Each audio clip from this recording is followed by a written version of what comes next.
苗栗双潭社区的这间民宅，原本是清朝秀才吴秉瑞的住家。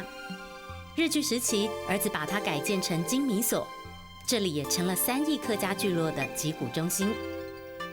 为了纪念祖父，退休校长吴景峰原地原屋成立3义客家书院，展示辛苦收集来的客庄文物。采样过程流程里边一定要用到这个秧盆，这个上面放秧苗，那么在田里面，因为田里面有水，所以这一个只要轻轻一拉就拉过来了。吴景峰饱读诗书，在介绍文物时经常出口成章。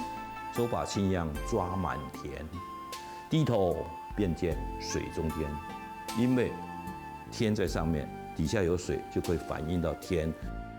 我受我爷爷的影响，爱好宽恕，读书可以提高习者。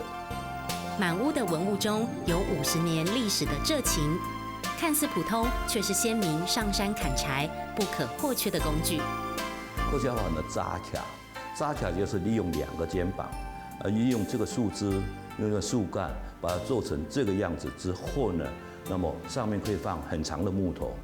竹菜篮装菜，也装满上一辈的生活故事。